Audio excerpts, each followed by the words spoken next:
November, December of 2016, and January of 2017, the CIA released documents within the CIA General Records file. Now, there's over 1 million documents in that file, and they're not cataloged by any specific groups, period. These files are records that they went through under the Crash program and reviewed them, and they decided to declassify them. Now, once they were declassified, they were sent to the National Archives. Okay, because we have another library where we keep all of the stuff, and the National Archives.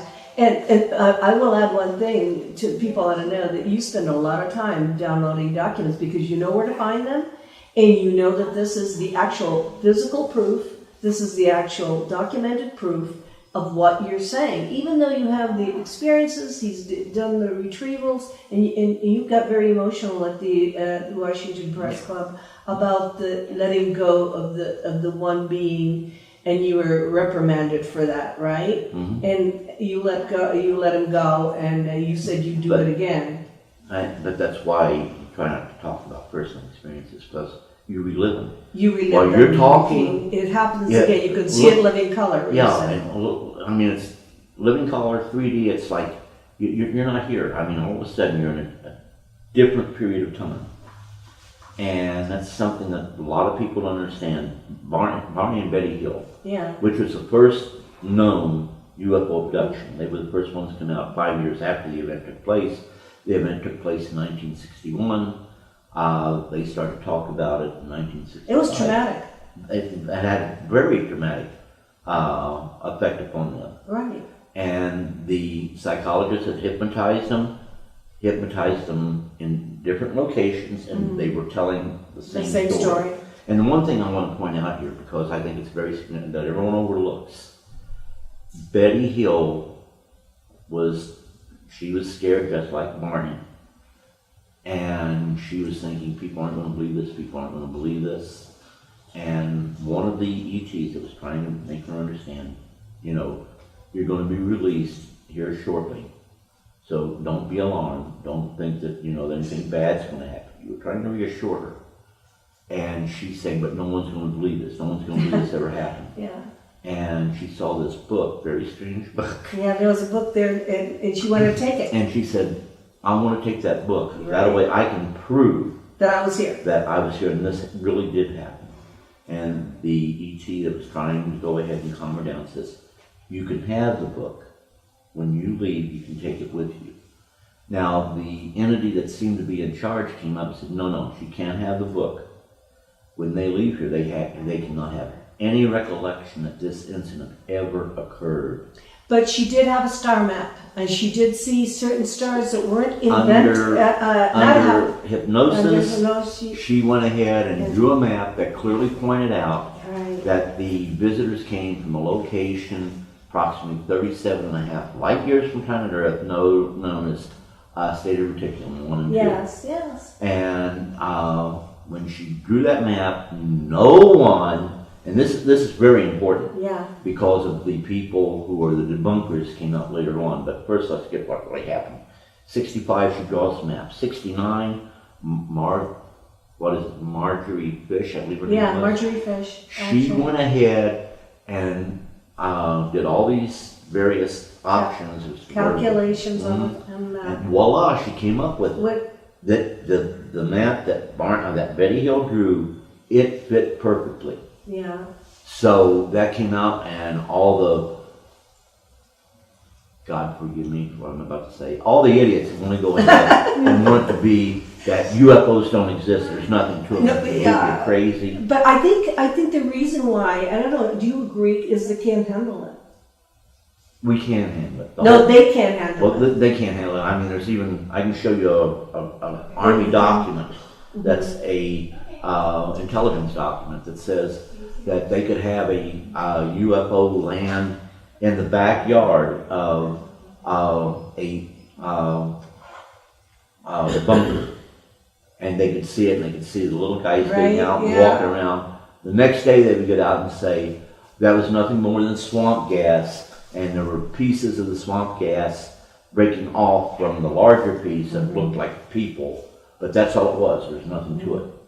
And because, you know, they are already set in their own innovation of themselves, their inner sanctum, their security blanket. The security blanket. They go ahead and hit up on this because they feel secure, because they are the highest form of intelligence among the species known as the human race. And if there's something out there that is got a greater degree of intelligence that did not originate on this planet, then they feel threatened. Yeah, because it can't handle it. Well, and not only that, but in your case, it really affected your family in your life. Oh, yeah. I mean, it does change your life. It isn't easy. My kids could not understand. I was supposed to be a clerk. Yeah, right. And I went on a lot of TDY. What's TDY? TDY is temporary duty, which means I had to do volunteering work. Yeah. When it took me 6 months to get my wife and kids there in Vietnam, or there in... Your wife is Vietnamese. Yeah, but to get them in Germany with me. Yeah. And when I got them to Germany with me, I got them there on a Friday, and what happens, I'm told that on Monday I'm going out on TDY temporary duty situation. Okay. And they couldn't tell me how long it was going to be. I said, wait a minute, I just got my family here. You know, they don't know. What do I tell them? What do I tell them? Yeah. And that wasn't their problem. Wow. So the whole situation is, here it was. That Monday I had to go, and fortunately I had some good soldiers living in the housing area where I live that helped take care of the family. And I had some people, I'll go ahead and say this much. The Inspector General of the Department of the Army flew in from Washington, was in charge of what was going on there. And I'll say it right up front, I wasn't always a good soldier, you understand what I'm saying? I went ahead, I spoke up to what I felt. No one's going to tell me that you have to believe this way, you have to do that. I would not go ahead and breach security, but at the same time, no one's going to live my mind rent free. Yeah. And that right there is a term you're going to hear me say all the time. Don't let anyone live in your mind rent free. And, you know, control your life. Well, that's it. As much as you can. This situation, you know, I mean, I've seen service members who took their own life because all of a sudden they're confronted with something that all their lives they were taught doesn't exist. Right. The same, and you know, people hate it when I bring up God, but I have to do this. The same God that created us created them. Absolutely. I mean, it's logical. I think it's logic. Why would he just create human beings? Yeah, and if you don't believe in God, there's one thing you have to stop to think of. You know, even they will tell you that which you call God exists. We cannot tell you which religion is true and correct. I'm Catholic, and I'm going to die Catholic. But I'm not going to try to force feed other people to be Catholic because I'm a Catholic. I understand, and what people have to understand is that we are more similar than different in all of the religions. They are more similar than different, and it shouldn't be the religion that separates the human being, because they're all created by one. And the one thing that is very sad, I can prove this scientifically also, because there's scientific documents on it, is that the universe didn't just happen, and we know this scientifically. That from the time of the Big Bang all the way up to present, little things at just the right time had to happen for intelligent life to appear anywhere in the universe. So to say, oh, no, it just all happened, But you know, the Vatican, through Monsignor Balducci, who's a very close friend of mine, said, of course, he said, there's a hierarchy. God created beings that are on different levels of consciousness. Some are more evolved, and the evolved ones can come here. We can't go anywhere. We're stuck here because we're still playing the same old games. We can't go out into outer space and meet them unless we absolutely grow up in our consciousness. That's it. And they are also, even to this day, trying to get a better understanding of us. Yeah. And the way they do that is they choose people worldwide who they want to interact with at a very young age. Like you. Yes, and go follow them all the way throughout their life, learning from them. You can't just go, and land on the White House lawn and say, take me to your leader, because you're going to get the politics of that nation. Right, and yeah, why would they land here? They can land in China, or they can land in Russia, and they could land anywhere. Well, it's happening. I mean, you know the school where the children were saying that they were in Africa. Yeah, I'll tell you right up front what was happening there. They were picking children. Yes, that they and would I can follow. prove this now. That would go ahead, that they were going to follow throughout their lives to learn about those various cultures. To learn about them, yes. It's like anthropology. It's logical. I see it as logical. People, because sometimes they see it through the filter of religion, think it's bad or good. Are they bad or good? Are they here to take your soul? Are they here to kill you? Are they here to do this? Because we think like that. We have that thinking. Are you bad or good? And if they came here and saw what we were doing right now, they'd come to the conclusion we were all bad. I mean, if they watch some of They're very concerned what we're doing right now. I'll tell you right now, and you know me well, Paul, you know me for many years. I don't get active about, political things and all that good stuff. I mean, I vote because I have a mouth, and as long as God can let me hold a pen in my hand, I'm going to let politicians know when I'm dissatisfied with some of the things they do. But as far as whether it's a Republican or Democrat that wins, that's immaterial to me. Whoever's in charge, and I feel they're doing something wrong, they're going to hear from me. This year, this presidential election, I can show you on the document. I know where you're going. They became very concerned I'm sure about this election. I'm going to tell you right now. They saw us, and I think they may even still be on that little kick, if I can call it that, of being very concerned about we are closer today after this last election to a thermonuclear exchange than ever before. I realize that, Cliff, and I'm so glad you're sitting next to me, because I think that people need to understand that this is no game. This is not a game. It's not entertainment. Ufology is not entertainment. It is not a game. It is an interchange with cultures that are much more evolved, that are trying to warn us. Don't go down that road. We've been there. Yeah, don't go down that road again. Don't go down it. But you know what? It's almost to where it's going to happen again, because it happened before. We had our missiles and our silos. So you think we're going to have like a Cuban Missile Crisis thing? I don't think it's going to be like that. It's going to be something that very few military people talk about. And is the general public going to know? Eventually. And, the whole, we had our missiles and our silos ready to launch. They already had their targets. That's right, that's a mouse. We had our bombers ready to go. And they'd all be airborne within 15 minutes after they got the signal. They had designated targets. It made no difference if they came back home or not. There would be no home for them to come back to. But we had all this planned. Both the opposition, they had it, whether it be Red China, or whether it could be Russia, the Soviet Union, the former Soviet states, as we call them. But the situation is, each of those countries had situations where their missiles started to launch. They started to launch by themselves. We had it happen in the U.S. We had it happen in the former Soviet states. We had it happen in Red China. Yeah, the codes went off by themselves. In other words, the codes nobody did it. And no one did it by itself. No one could stop it. But nobody could stop it. I know. And just seconds before the launch, in the sites where these were taking place, they stopped. They stopped. Now, at that time, there was major concern, and a lot of people think, well, some of the military is talking about that. I know a good friend of mine, you know who I'm talking about. Yeah. He even wrote a book about it. People were saying, no, he's lying. No, he's not lying. I'm going to tell you right now, there are more documents than what he had initially when he came out that clearly indicate these things. This happened. Yeah, and actually, they can shut us down. They can stop us from killing each other. But don't you think they're getting tired of it? Don't you think that it keeps happening over and over and we don't learn? I mean, don't you think they someday they say, enough of this and we're going to go home? No, they're not going to do that, and I'm going to tell you why. Because it's not all the human race.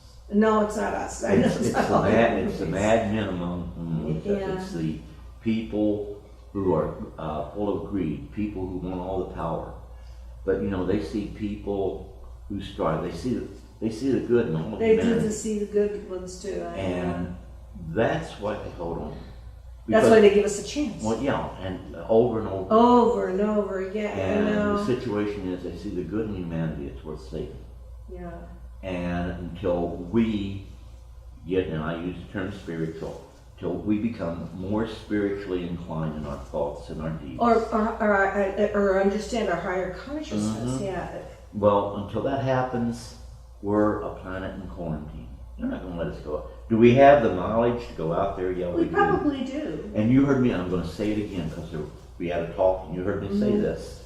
People ask, well, what about colonies on the moon? What about colonies on Mars? And I said, you know what? The whole situation is, if there are colonies on Mars, and there's colonies on the moon, and I believe there's someone on the moon, I believe there's someone on Mars. And we have caves on Mars that we know about, that the only way we can explain them is that they were artificially made. They didn't naturally occur, which indicates that there was some type of intelligence. But if we have people from this planet that are there, we're there by invitation. And it's not any government that put those people there. And I'll have a lot of people within the UFO community, because they're making money off of it, say, oh, no, he's just trying to destroy what we're trying to say. No, I'm not. But they have no proof. And this is the problem, is that for me, research is not an opinion. Research, and we've been doing that, we've been doing it now. We did a whole field research, because I only do field research, as you know. I got to go to the places and talk to the people and so forth. You can't just have an opinion about something without any kind of background, or having gone there, or having talked to the people. It's detective work. I hate this. I don't have my glasses. I went off and forgot. Yeah, but I can read it for you if you want me to. Oh, I'm going to read it, because there's a shock point I want to make here. Okay. This right here this was released December 27th, 2016. Okay. The actual publication of the open source document was April the 18th, 1977. Yeah. And people, oh wow, I wonder what this is all about. Yeah. It came, 77 came, went, nothing happened, and we forgot. But every year we're talking, this is the year we're going to get disclosure. Well, on the week of April 18th, 1977, U.S. News and World Report had a little paragraph that read like this.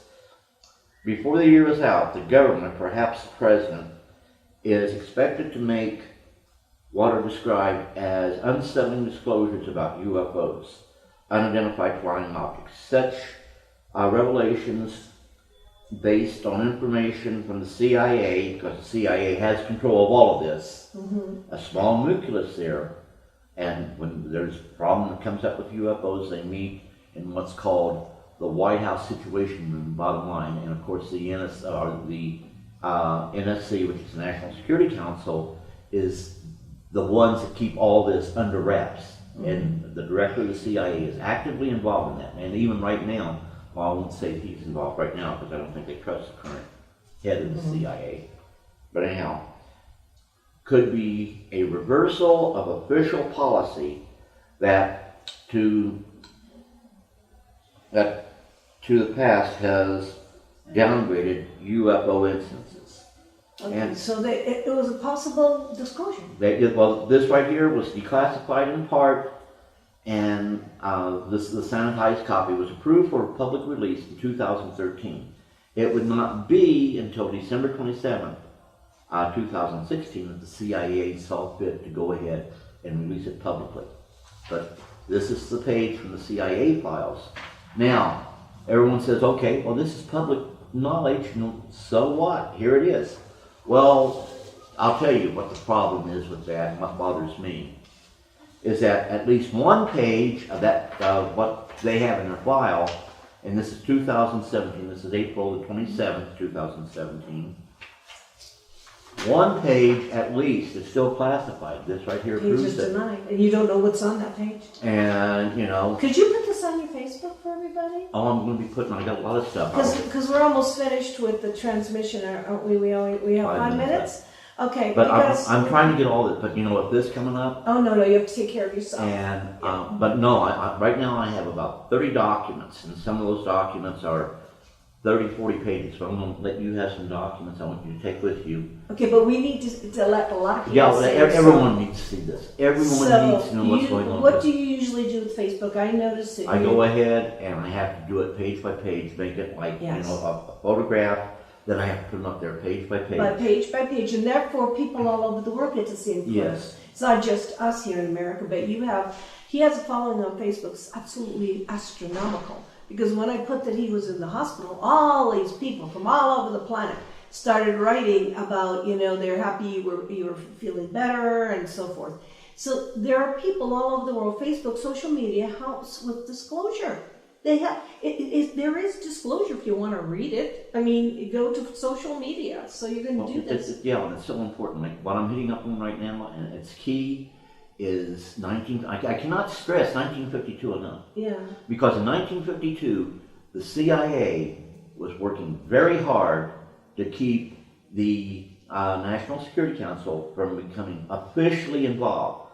With that being said, what people need to know is that until just January of this year, it wasn't publicly known. Mm-hmm. But we did, in fact, the IAC, which is the Intelligence Advisory Committee, did brief the National Security Council, and for whatever reason, the documentations dealing with UFOs and their interaction with the National Security Council, those documents have never been released. Okay. They are still classified.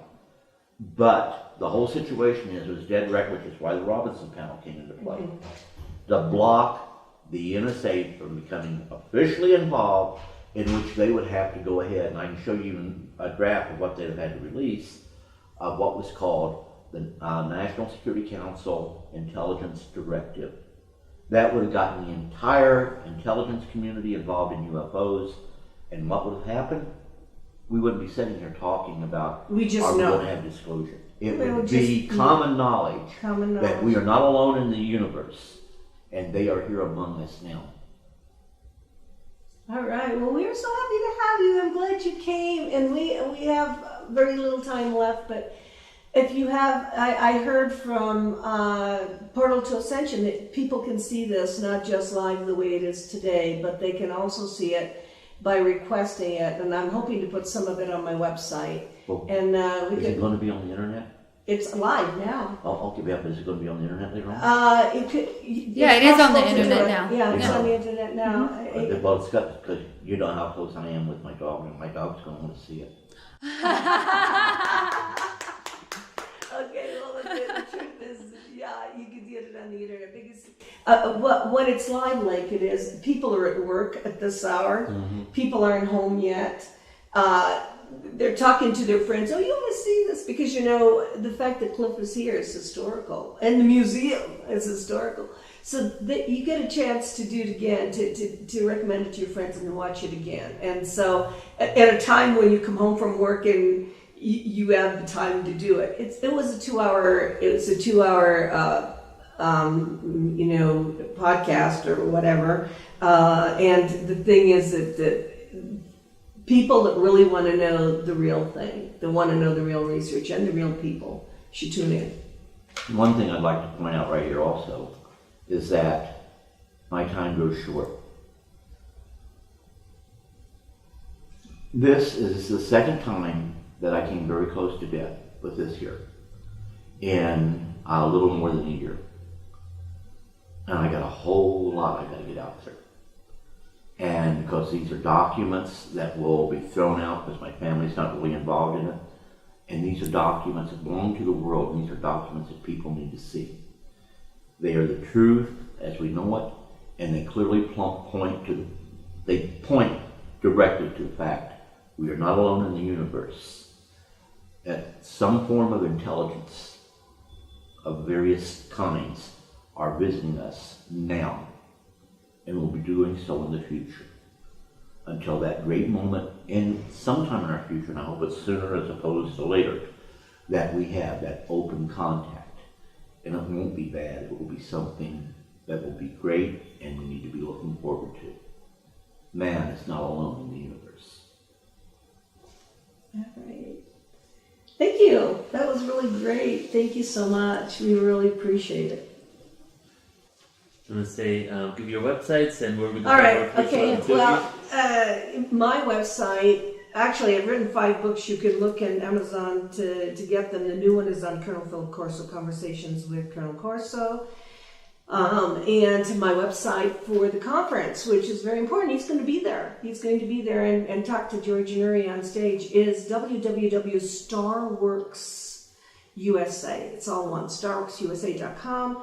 And my work in South America with the contactees and so forth is on paulaharris.com. And do you have a website? You have a website. I have Facebook. Yeah, he's on Facebook. And I had a website at one time, but I'm just one person. And when you get, they'll shut down your website when you get so many emails. And I try to answer all of my emails. Here recently, due to medical reasons, I haven't been able to do that. Even personal appearances. What is it? I have my Clifford Stone. Yes. The public figure site on Facebook. Then I have my personal page on Facebook. And your email, do you talk about that at all? I have no email site. No email. In other words, if people want to write you. Yeah, I used to have a Gmail site, and that lasted for about a week before it actually just crashed on me because there were so many people. But if you have anything, I will refer them. My email is paulaharris@hotmail.com, and I will refer to Cliff. And I never go ahead, like a lot of people, because when they start saying things that I should be angry and upset with, people say, why don't you go ahead and block that person from your website? I'll never do that, because that right there is them going ahead and I'm trying to control their thoughts. Yeah, if they think I'm the worst person ever, they have that right to think that. And I'll never block a person from coming up and saying, you know what, you're a sorry so-and-so, you're a liar, you're this, I'll never block a person from that. But the whole, even if I can't befriend them, right now I'm full as far as befriending goes on Facebook, but they can still get there. They can still leave a message. Yeah, and they will see, and you can still see him. You can still see him in Laughlin. Sign up right now before the early bird ends on June 1st. So you can sign up at starworksusa.com. And you can come and physically talk to him in Laughlin. And it is November 10th through 12th of 2017 at the Aquarius Hotel in Laughlin, Nevada. And I know that a lot of people who visit me on Facebook are going to be there. And I want the people to know right now that I'm approachable. It's not something that they have to worry about. If they approach me, there's going to be 100 or gazillion bodyguards that's going to block them off. I welcome people coming up to where I can talk to them. And like I say, I want the information to be shared. If I give you CDs, DVDs with documents on them, I want you to feel confident to go and make 100 or 1,000 copies to give to other people, because I want other people to have this information. Knowledge is power, and it's that knowledge that makes us free. Not having other people to go ahead and live within our lives telling us what to do and what we are to believe and what we are not to believe.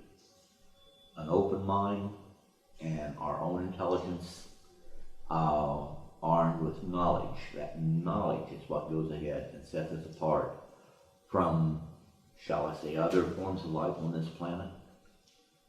And that's very key. And also, I'm privileged, I think, to say that I live in a country that permits us to go ahead and disagree with even our elected officials. There's quite a few countries in the world today that you don't have that. But I can tell you right now, even the people in those countries where they try to control the thoughts of the people in those countries, those people are coming out of their shell. And they are saying, I want to know the truth. And it's up to all of us to share the truth. And here again, I think that the documents are the most powerful truth that we have.